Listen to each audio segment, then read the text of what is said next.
Now, I want to share a story with you, and this is actually an article that I wrote over the weekend called All Wars Are Bankers' Wars. And I went in, I did a lot of research. It's posted to the front page of whatreallyhappened.com. I understand it's already gone viral. It's being reposted around the web. But I wanted to basically tell it to you here on the radio show. And it's a very long story. We're probably going to take the rest of the hour to do it. But it's something that you need to understand, that all of these wars and assassinations that we're told are crazed lone nut assassins or weapons of mass destruction or bringing democracy, all of them track back to the private central bankers as the initiating event. And the more you study this, the more you will realize all the wars are wars for the bankers, for the private central bankers. And I know a lot of people are going to have difficulty comprehending this. Just how many of these wars we have fought as a nation were fought for no other purpose than to force private central banks onto nations that did not want them. So we're going to have a few examples so you understand why at this particular time in history the United States government is mired in so many wars against so many foreign nations. And there's plenty of precedents for this. Now, going back to the beginning, the United States fought the American Revolution primarily over King George III's Currency Act, which forced the colonists to abandon their own government-issued currencies and conduct business only using printed banknotes borrowed at interest from the Bank of England. If you go back to the writings of Ben Franklin, direct quote, the refusal of King George III to allow the colonies to operate an honest money system which freed the ordinary man from the clutches of the money manipulators was probably the prime cause of the revolution. That's Ben Franklin. Now, our public schools don't teach that because you're not supposed to know that the bankers were really behind the American Revolution. After the Revolution, the United States adopted a revolutionary, radically different economic system in which the government issued its own value-based currency so that private banks couldn't skim the wealth of the people through interest-bearing banknotes. So the American Revolution was fought primarily to free the American people from King George III's Currency Act, which ordered them to conduct all business using printed banknotes borrowed at interest from the Bank of England. So the Bank of England was just, raking in wealth from the labor of the American people in exchange for ink and paper. And that fueled the anger that led to the American Revolution. Your public schools don't spend a lot of time on that, but that was really what it was all about. So the revolution was over, the United States was born, but the private bankers are nothing if not dedicated to their schemes to acquire other people's wealth, and they knew full well how easy it is to corrupt a nation's leaders. Now, just 1 year after Mayor Amschel Rothschild had uttered his infamous, "Let me issue and control the nation's money, and I care not who makes the laws," private bankers succeeded in setting up a new private central bank called the First Bank of the United States, largely through the efforts of the Rothschilds' chief supporter in the United States, Alexander Hamilton. Now, this First Bank of the United States was founded in 1791, and by the end of its 20-year charter, the First Bank of the United States had almost ruined the nation's economy while enriching the bank's owners. As a result, Congress refused to renew the charter and signaled their intention to go back to a state-issued, value-based currency on which the people paid no interest at all to any banker. This resulted in a threat from Nathan Mayer Rothschild against the U.S. government. Quote, "Either the application for renewal of the charter is granted, or the United States will find itself involved in a most disastrous war." End quote. Congress still refused to renew the charter for the First Bank of the United States, whereupon Nathan Mayer Rothschild railed, quote, "Teach those impudent Americans a lesson. Bring them back to colonial status." End quote. Financed by the Rothschild-controlled Bank of England, Britain then launched the War of 1812 to recolonize the United States and force them back into the slavery of the Bank of England's banknotes, or to plunge the United States into so much debt they would be forced to accept a new private central bank. And the plan worked. Even though the United States won the War of 1812, Congress was forced to grant a new charter for yet another private bank, issuing the public currency as loans at interest, the Second Bank of the United States. Once again, private bankers were in control of the nation's money supplied and cared not who made the laws or how many British or American soldiers had to die for it. So once again, the nation was plunged into debt, unemployment, poverty by the predations of the private central bank, and in 1832, Andrew Jackson successfully campaigned for his second term as president under the slogan, "Jackson and no bank." True to his word, Jackson succeeded in blocking the renewal of the charter for the Second Bank of the United States of America. And this was where that famous quote came from Andrew Jackson. Quote, "Gentlemen, I too have been a close observer of the doings of the Bank of the United States. I have had men watching you for a long time, and I am convinced that you've used the funds of the banks to speculate in the breadstuffs of the country. When you won, you divided the profits amongst you, and when you lost, you charged it to the bank. You tell me that if I take the deposits from the bank and annul the charter, I shall ruin 10,000 families. That may be true, gentlemen, but that is your sin. Should I let you go on, you will ruin 50,000 families, and that would be my sin. You are a den of vipers and thieves. I've determined to rout you out, and by the eternal God, I will rout you out. End quote. Andrew Jackson. Shortly after the charter for the Second Bank of the United States expired, there was an assassination attempt on Andrew Jackson, and it failed when both pistols used by the assassin, Richard Lawrence, failed to fire. Later on, Lawrence explained the motive for the assassination by saying that with President Jackson dead, money would be more plenty. So it was an assassination motivated by the interests of the bankers. Now, our public school system is as subservient to the bankers' wishes to keep certain history from you, just as the corporate media is subservient to Monsanto's wishes to keep the dangers of GMOs from you, and the global warming cult's wishes to conceal from you the fact that Earth has actually been cooling for the last 16 years. So it should probably be no surprise that the financial dimension of the Civil War are not well known to the average American. It's portrayed in our history books and our popular media as an internal dispute over slavery, but in fact it was a war with global implications. When the Confederacy seceded from the United States, the bankers once again saw the opportunity for a rich harvest of debt and offered to fund Lincoln's efforts to bring the South back into the Union at 30% interest. Lincoln remarked that he would not free the black man by enslaving the white man to the bankers, and using his authority as president, issued a new government currency, the greenback. This was a direct threat to the wealth and power of the central bankers, who quickly responded. This is a quote from the London Times following Lincoln's issuance of the greenbacks. Quote, "If this mischievous financial policy, which has its origin in North America, shall become indurated down to a fixture, then that government will furnish its own money without cost. It will pay off debts and be without debt. It will have all the money necessary to carry on its commerce. It will become prosperous without precedent in the history of the world. The brains and wealth of all countries will go to North America. That country must be destroyed, or it will destroy every monarchy on the globe."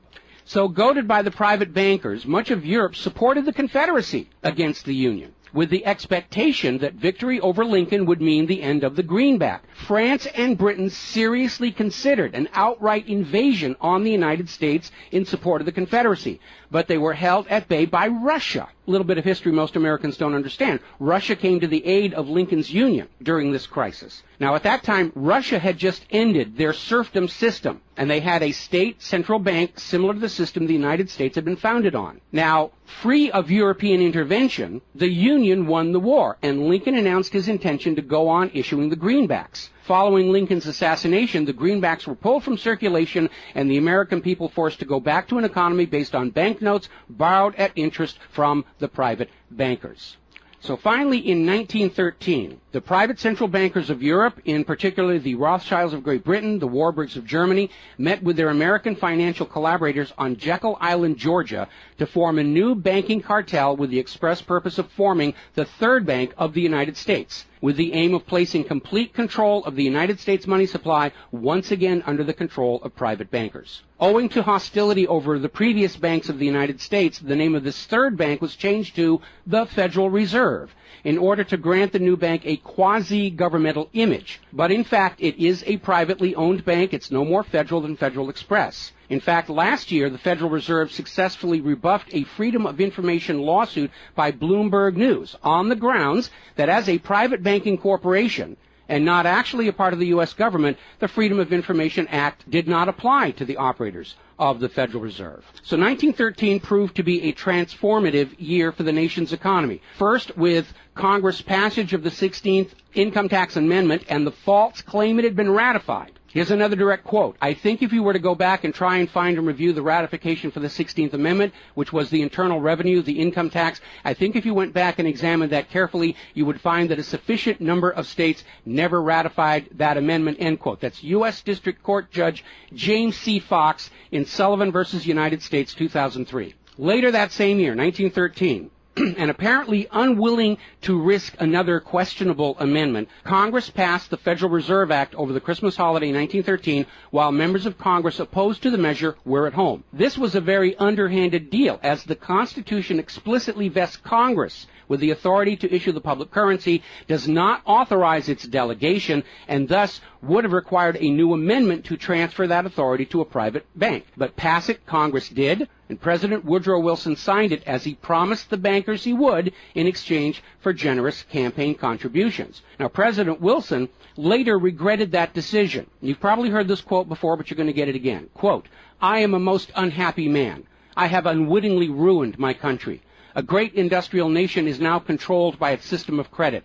We are no longer a government by free opinion, no longer a government by conviction and the vote of the majority, but a government by the opinion and duress of a small group of dominant men." That was Woodrow Wilson writing in 1919. Now, 1 year after the passage of the Federal Reserve Act, World War I started, and it is important to remember that prior to the creation of the Federal Reserve, there was no such thing as a world war. Now, World War I actually started between Austria, Hungary, and Serbia, but quickly shifted to focus on Germany. Why Germany? They didn't start the war. Why was Germany the villain in World War I?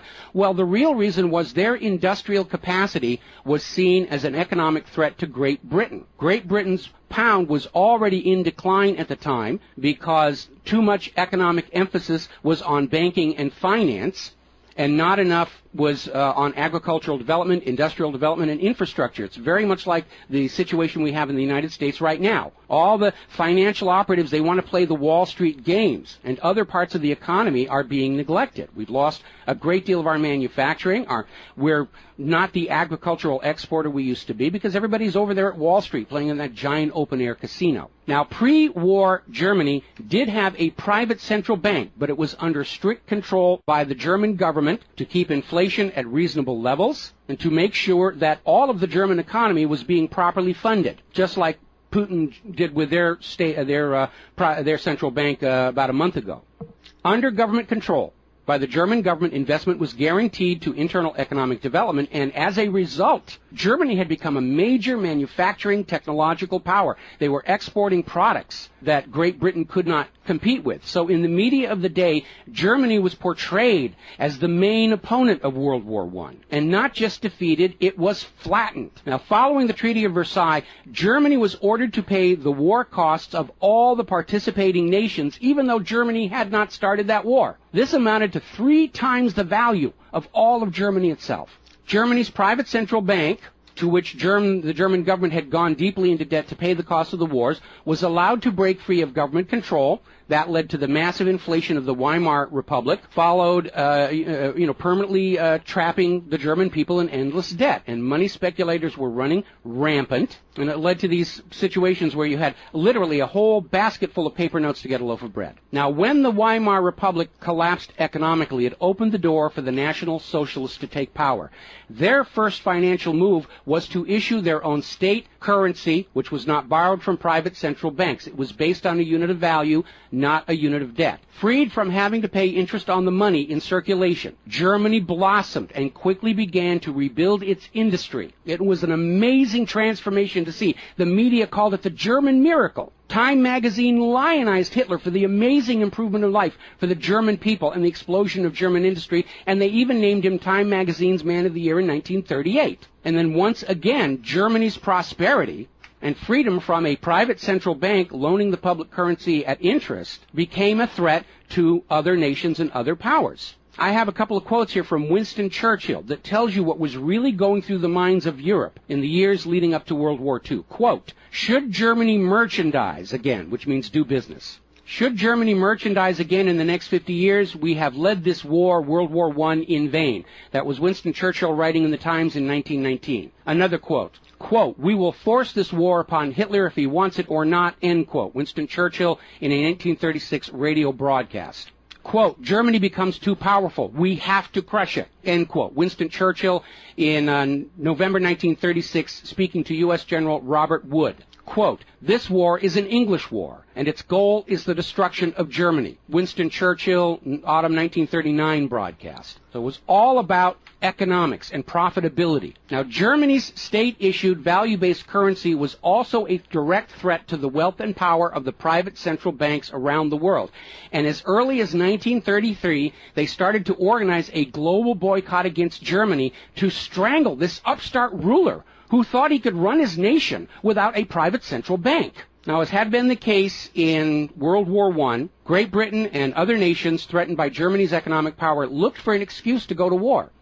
And as public anger in Germany grew over the boycott, Hitler foolishly gave them that excuse. Years later, in a spirit of candor, the real reasons for the war were made clear. Quote, "The war wasn't only about abolishing fascism, but to conquer sales markets. We could have, if we had intended so, prevented this war from breaking out without doing one shot, but we didn't want to." End quote. Winston Churchill to Harry Truman, March 1946. One more quote here. Quote, "Germany's unforgivable crime before World War II was its attempt to loosen its economy out of the world trade system and to build up an independent exchange system from which the world finance couldn't profit anymore. We butchered the wrong pig." End quote. Winston Churchill writing in his book, The Second World War. Now, a little side note, we're going to actually step back in time to the years before World War II. Little bit of history a lot of Americans are still completely unaware of. And it involves a gentleman by the name of Marine Corps Major General Smedley Butler. In 1933, Wall Street bankers and financiers had bankrolled the successful rise to power of Hitler and Mussolini. Brown Brothers Harriman in New York, and they're still there. I saw them when I was there for the 9/11 anniversary. They were financing Hitler right up to the day war was declared with Germany. And these Wall Street financiers decided that a fascist dictatorship in the United States, based on the one Mussolini had in Italy, was going to be far better for their business interests than Roosevelt's New Deal, which threatened massive wealth redistribution to recapitalize the working and middle classes of America. So the Wall Street tycoons recruited General Butler to lead the overthrow of the U.S. government and install a Secretary of General Affairs who would be answerable to Wall Street and not the people, would crush social unrest and shut down all the labor unions. General Butler pretended to go along with the scheme, but then exposed the plot to Congress. So they recruited Marine Corps Major General Smedley Butler to lead this coup d'etat because Butler was very popular with the soldiers, and his image as part of this move would help convince the military this was the right thing to do. Now, to his credit, Major General Smedley Butler, remembering his oath to the Constitution, pretended to go along with the scheme, but then exposed the plot to the United States Congress. Congress, then as now in the pocket of Wall Street bankers, refused to act. When Roosevelt learned of the planned coup, he demanded the arrest of the plotters, but the plotters simply reminded Roosevelt that if any one of them were sent to prison, their friends on Wall Street would deliberately collapse the still fragile U.S. economy and blame Roosevelt for it. So Roosevelt was unable to do anything about this attempted coup d'etat until the start of World War II, at which time he prosecuted many of the plotters under the Trading with the Enemy Act. Now, mostly it was glossed over. Oh, it's just a rumor, unfounded, it's wacko conspiracy theory. But in 1967, the congressional minutes of Smedley Butler's revelation to Congress of the coup were finally released to the public. You ever see this movie 7 Days in May, Kirk Douglas and Burt Lancaster, about an attempted military takeover of the United States of America? It was based loosely on this story. But of course, in the movie, the bankers being behind the Burt Lancaster character was completely removed from the script here. Now, Smedley Butler is also famous for writing a work called War is a Racket. And I would like to read you a quote from that. Quote, "I spent 33 years and 4 months in active military service as a member of our country's most agile military force, the Marine Corps. I served in all commissioned ranks from second lieutenant to major general. And during that period, I spent more of my time being a high-class muscle man for big business, for Wall Street, and for the bankers. In short, I was a racketeer, a gangster for capitalism. I suspected I was just part of a racket at the time. Now I'm sure of it. Like all members of the military profession, I never had an original thought until after I left the service. My mental mental faculties remained in suspended animation while I obeyed the orders of the higher-ups. This is typical with everyone in the military service. Thus, I helped make Mexico and especially Tampico safe for American oil interests in 1914. I helped make Haiti and Cuba a decent place for the National City Bank boys to collect revenues in. I helped in the raping of half a dozen Central American republics for the benefit of Wall Street. The record of racketeering is long. I helped purify Nicaragua for the International Banking House of Brown Brothers in 1909 through 1912. I brought light to the Dominican Republic for American sugar interests in 1916. In China in 1927, I helped see to it that the Standard Oil went its way unmolested. During those years, I had, as the boys in the back room would say, a swell racket.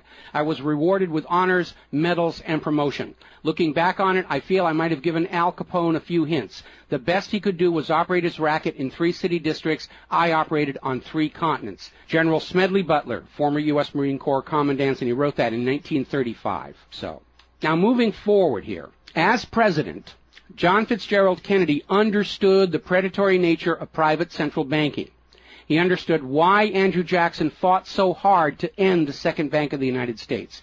So Kennedy wrote and signed Executive Order 11110, which ordered the U.S. Treasury to issue a new public currency called the United States Note. Now, Kennedy's United States notes were not borrowed from the Federal Reserve. They were created by the U.S. government and backed by the silver stockpiles held by the U.S. government. It represented a return to the system of economics the United States had been founded on, and it was perfectly legal for Kennedy to do so under the Constitution.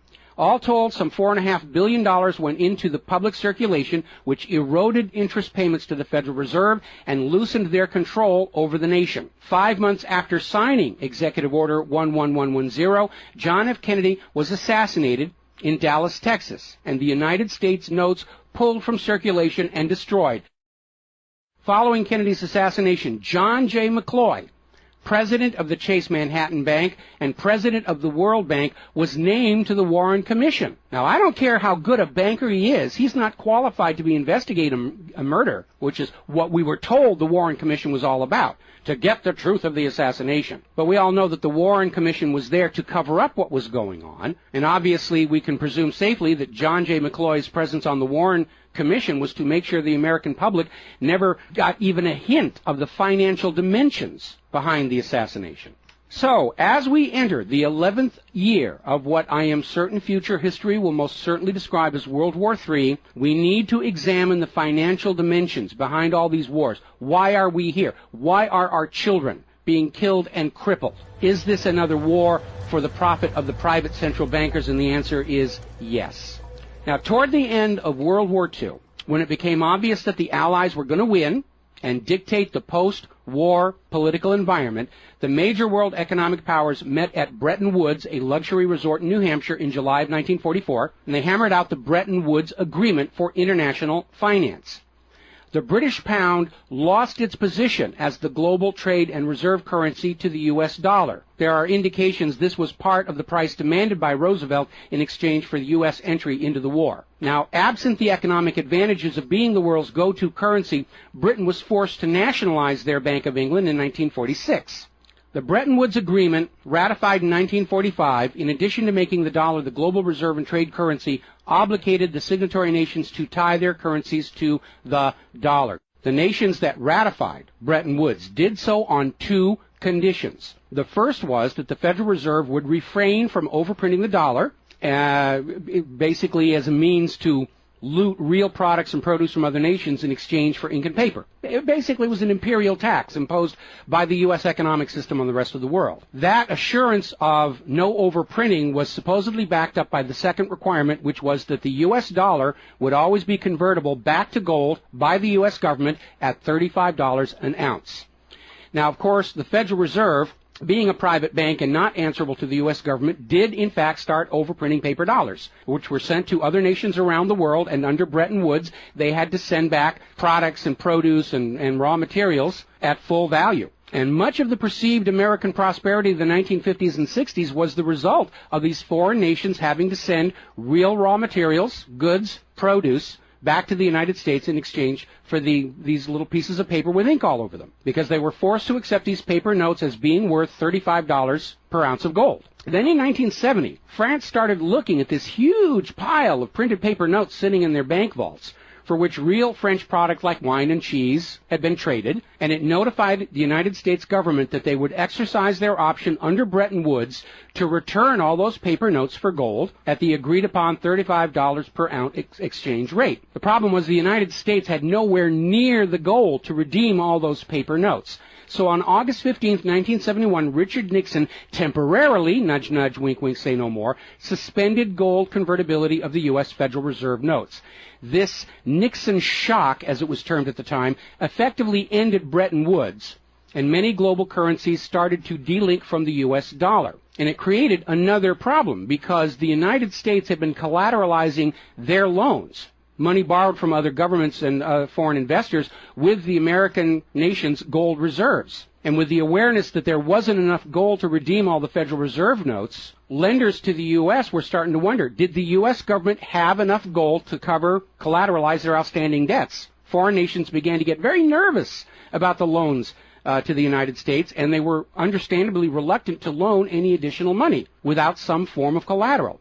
So what Richard Nixon did is he founded the environmental movement with the EPA and its various programs like wilderness zones and roadless areas and heritage rivers, wetlands, and all these other little different programs, which all took vast areas of public lands and made them off limits to the American people, who are technically the owner of all those lands. But Nixon had no concern for the environment, and the real purpose of this land grab, under the guise of the environment, was to pledge those pristine lands and their vast mineral resources as collateral on the outstanding national debt. The multitude of all these different programs was simply to conceal the scale of the land grab and collateralization of the American people's heritage. And it actually today covers almost 25% of the entire nation, is now locked up by these EPA programs and pledged as collateral on government borrowing. Now, with open lands, available lands for collateralization already in short supply, the U.S. government embarked on a new program to shore up sagging international demand for the dollar. The United States approached the world's oil-producing nations, mostly in the Middle East, and offered them a deal. In exchange for only selling their oil for dollars, the United States would guarantee the military safety of those oil-rich nations. The oil-rich nations would agree to spend and invest their U.S. paper dollars inside the United States, particularly in U.S. Treasury bonds, which would be redeemable through future generations of U.S. taxpayers. The concept was labeled the petrodollar. In effect, the United States, no longer able to back the dollar with gold, was now backing it with oil, other people's oil. And that necessity to keep control over those oil nations to prop up the dollar has dominated America's foreign policy in the region ever since. But as America's manufacturing and agriculture has declined, the oil-producing nations faced a dilemma. Like France, they've got piles and piles of these paper notes and treasury bonds piling up in their vaults, and there really wasn't all that much except real estate they wanted to buy from the United States of America. Europe's cars and aircraft were superior and less costly. In more recent times, America's experiment with GMO food crops has led a lot of nations to simply avoid buying U.S. agricultural exports. Israel's constant belligerence against its neighbors has caused the oil-producing nations to wonder if the U.S. could actually keep their end of the petrodollar arrangement. So oil-producing nations started to talk of selling their oil for whatever currency the purchasers wanted to pay. Iraq, already somewhat hostile to the United States following Desert Storm, demanded the right to sell their oil for euros in 2000. In 2002, the United Nations agreed that Iraq had a right to sell their oil for euros under the Oil for Food program. 1 year later, 2003, the United States reinvaded Iraq, lynched Saddam Hussein, and placed Iraq's oil back on the world market, only available for U.S. dollars. Now, the clear U.S. policy shift following 9/11, away from at least attempting to appear to be an impartial broker of peace in the Mideast to one of unquestioned support for Israel's aggressions, only further eroded confidence in the petrodollar deal, and even more oil-producing nations started openly talking of trading their oil for other global currencies. So over in Libya, Muammar Gaddafi had instituted a state central bank and a value-based trade currency, the gold dinar. Gaddafi then announced that Libya's oil was for sale, but only for the gold dinar. other African nations seeing the rise of the gold dinar and the euro, even as the U.S. dollar continued its inflation-driven decline, flocked to the new Libyan currency for trade.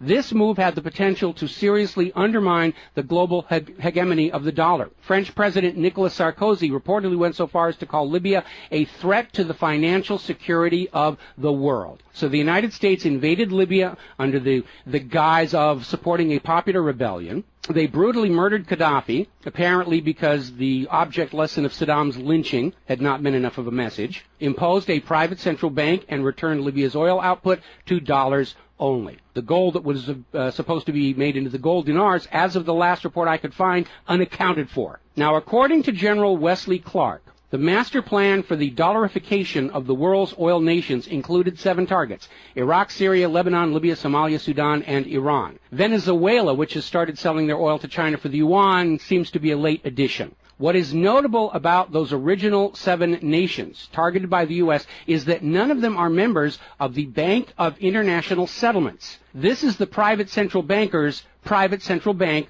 located in Switzerland. That meant that those 7 targeted nations were deciding for themselves how to run their nation's economies rather than submitting to the international private central bankers. Now, of course, the bankers' gun sights are on Iran, which dares to have a government central bank and sell their oil for whatever currency they choose. The war agenda for Iran is, as always, to force Iran's oil to be sold only for dollars and to force them to accept a privately owned central bank. Now, you have been raised by a public school system and a media that constantly assures you that the reasons for all these wars and assassinations are many and varied. We're bringing democracy to the conquered lands. We hear that a lot. When actually the U.S. hasn't. The usual result of a U.S. overthrow is the imposition of a pro-business, pro-Wall Street, pro-U.S. dictatorship. Good example, the 1953 CIA overthrow of Iran's democratically elected government of Mohammad Mossadegh and the imposition of the Shah. Or the 1973 CIA overthrow of Chile's elected government of President Salvador Allende and the imposition of the dictator Augusto Pinochet. Another one of the excuses we'll get is we have to save the people from a cruel oppressor. That's the one they're using in Syria right now. Revenge for 9/11. That was a big one going into Iraq. And then later on, President Bush was caught on video saying, no, Iraq had nothing to do with 9/11. And behind all of them, that tired, worn-out, catch-all excuse for invasion, weapons of mass destruction. Assassinations are always passed off as crazed lone nuts to obscure the real agenda. And the real agenda of the bankers is very simple. It is enslavement of the people by creation of a false sense of obligation. Now, that obligation is false because the private central banking system by design creates more debt than money with which to pay the debt. There is no way out the way it's set up. It's impossible to escape as long as you're playing by their rules. And you need to understand, private central banking is not science. It is a religion. It's a set of arbitrary rules created to benefit the priesthood, meaning the bankers, and it is supported only because people believe this is the way it's supposed to be.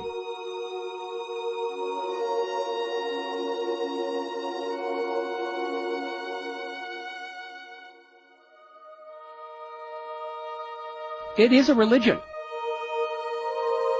It's a set of arbitrary rules created to benefit the priesthood, meaning the owners of the private central banks.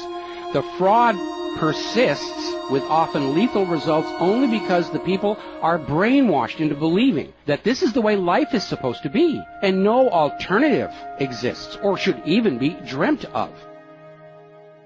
Now, this same approach, the same brainwashing, was true of 2 earlier systems of enslavement, rule by divine right and slavery, both systems built to trick people into obedience, and both now recognized by modern civilization as illegitimate. So now we are on the verge of a new era in history where we will recognize that rule by debt, rule by private central bankers issuing the public currency as a loan at interest is equally illegitimate. It only works as long as people allow themselves to believe that this is the way life is supposed to be. But you need to understand something that's the core of the issue. Private central banks do not exist to serve the people, the community, or the nation. Private central banks exist to serve their owners, to make them rich beyond the dreams of Midas, and all for the cost of ink, paper, and the right bribe to the right official, and the occasional assassination. But behind all these wars and all these assassinations, the 100 million plus horrible deaths from all of these wars lies a single policy of financial dictatorship. The private central bankers only allow rulers to rule, only on the promise that the people of a nation be enslaved to the private central banks. Rulers who do not go along with that will be killed, their nation invaded by those other nations still enslaved to the private central banks. The bankers themselves don't fight these wars. Their children are not in these wars. A nation tries to break free of the private central bankers like Libya. All the other nations under the bankers' control pile on and destroy them. This so-called clash of civilizations you are being told about by the corporate media, it's really a war between banking systems, with the private central bankers forcing themselves onto the rest of the world, no matter how many millions must die for it. The constant hate-mongering against Muslims you see in the corporate media lies in a simple fact. Like the ancient Christians, prior to the Knights Templars, Muslims forbid usury or the lending of money at interest because they saw in ancient times, like Rome, how these banking practices could destroy an entire society. And that is the reason our government media insists that Muslims have to be hated and killed and converted. They refuse to submit to currencies loaned at interest. They refuse to be debt slaves. That makes them a threat to the natural order of the world, the new world order of global fascist dictatorship. So, off to war your children must go to spill their blood for the money junkies' gold. We barely survived the last 2 world wars. Now we're going into the third one in the nuclear bioweapon age. That is very dangerous. We have to ask ourselves, are the private central bankers willing to risk incinerating the whole planet to feed their greed? Apparently so. You as parents, as siblings, as spouses, need to ask yourself, do you really want to see your loved ones in uniform, killed and crippled, all for a bank balance sheet? But the whole point of this article, the whole point of what I'm sharing with you today, and this is all history, you can go out and hunt it down for yourself. Behind all the flag waving, behind all the propaganda, behind the crazed lone nut assassins, weapons of mass destruction, all of the modern wars this nation have fought are wars by and for the private bankers, fought and bled for by third parties unaware of the true reason they're expected to gracefully accept being killed and crippled for. And the process is quite simple. We've explained it before on this show. As soon as the private central bank issues its currency as a loan at interest, the public is forced deeper and deeper into debt. When the people are reluctant to borrow anymore, that's when the Keynesian economists demand the government borrow more to keep the pyramid scheme working. When both the people and the government refuse to borrow anymore, that is when the large wars get started, to plunge everyone even deeper to debt to pay for the war, and then after the war to borrow even more to rebuild. And when these horrible wars are over, the ordinary people have basically what they had before the war, except their graveyards are a lot larger, and everyone is in debt to the private bankers for the next century. That is why Brown Brothers Harriman in New York was funding the rise of Adolf Hitler, because war is the bankers' richest harvest. We all need to recognize this is what all these wars have been about. Private central banking, enlarging their domain, imposing their will on nations that do not want it, imposing their system on the rulers of nations who do not want it. Bribery, blackmail, assassination, they will do anything to maintain their stranglehold on the productivity of the world's people. And as long as private central banks are allowed to exist, inevitably, as the night follows the day, there will be poverty, hopelessness, millions of deaths in endless world wars until the earth itself is sacrificed in flames to Mammon. The path to true world peace lies in the abolishment of all private central banking everywhere and a return to the state-issued, value-based currencies that allow nations and people to become prosperous through their own labor and development and efforts. Now, I mentioned the Knights Templars. Prior to the Knights Templars, Christianity, like Islam, forbade usury because Christianity, much of Orthodox Christianity, came out of Rome, and they had seen firsthand what debt-based economies do, even to the Roman Empire. They'd seen it firsthand, so they had a ban on usury. And the Knights Templars were able to basically either bribe or blackmail the Pope to get a special dispensation that allowed them to rent money, is what they called it. They didn't call it usury, they called it renting money. A lot of modern predatory banking practices were pioneered by the Knights Templars. And they plunged Europe into hopelessly unpayable debt until finally French King Philip IV, otherwise known as Philip the Fair, did the only solution he could do, because he understood as long as you believed in the rules of the bankers, as long as you played by the rules they created to serve themselves, you are hopelessly trapped. And so Philip thought outside the box, and I know he's demonized for it, but in looking at the history of the Templars, it was his last resort. He sent messages to all of the regions in France, secret orders on the same time, in the same moment, on the same day. All of the Templars were arrested, and their commanderies, which is what they called their banks, were broken into, looking for looted wealth. They didn't find a lot of it. It was a paper empire, just like the Federal Reserve is. It's all based on paper. There's nothing of any real value there. It's all paper notes. And he sent the Templars to prison and execution, except for Scotland and Portugal, where the Pope and King Philip IV really didn't have a lot of control.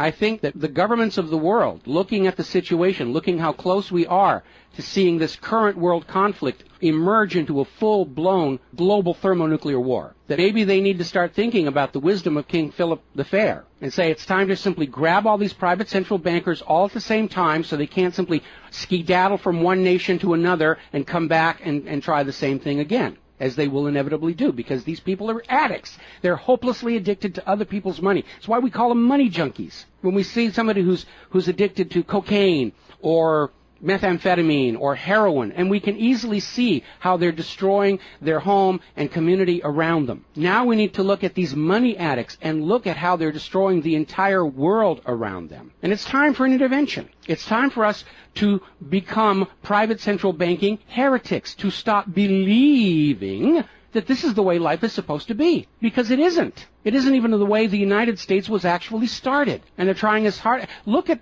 the destruction of our nation. We used to be the world's greatest nation. Now the most generous estimate is we're down to number 16 and still falling. And yet, despite the destruction to our nation, its infrastructure, its children, its quality of medical care, the quality of its manufacturing output, we still are compelled somehow to go out and force this same banking system onto the rest of the world at the point of a bayonet. Does that make any sense at all? Not to a rational human being. To a money junkie, yeah, it's perfect. But we're really at a crisis point in history. And the first step to resolving that crisis, to not let it go any further into a potential nuclear war, is to recognize that private central banking, ruled by manufactured illusion of debt, is no more legitimate a system of governance than rule by divine right or rule by slavery. We all need to recognize the true cause of all the pain and suffering and wars. It's not the terrorists, it's not Al-Qaeda. These are just distractions and set pieces put in front of your eyes so you can't see the very clear pattern behind much of modern human history. It's a war of banking systems, with the predatory private central banks seeking to eradicate any nation and any ruler that would dare try and operate their economy outside the control of the private central bankers. That's the real cause for the war. Is it something you're willing to fight and die for, to support these private central bankers? Is it something you're willing to let your sons and daughters and brothers and sisters be blown to bloody bits for, so the money junkies can have their latest fix, just a little tiny bit more gold or a little larger number on the bottom of that brokerage statement, so they can have today's thrill, their fix of money that is bought with the blood of your children? I don't think so. But the time has come to point out what really is the cause of all causes behind all the wars and suffering that our planet is having to endure and our people are having to endure. The common enemy of all humankind are private central banks issuing the public currency as a loan at interest. And as history will show, they will do anything, up to and including global wars, to keep their lock on yours and your children's future economic well-being and productivity. We're not a free society. Media will tell us that we're free, but we're not free. We are slaves. Our slave chains are made of paper, and that paper is the Federal Reserve note. Too few of our leaders have tried to stand up to this system of enslavement, usually with lethal results. But if all the people of the world at the same time stand up and say no more private central banks, it will come crashing down, just as slavery did, just as rule by divine right did, and then we'll be embarking on a new era in human history, where the emphasis on social development is on the people and not on the money junkies.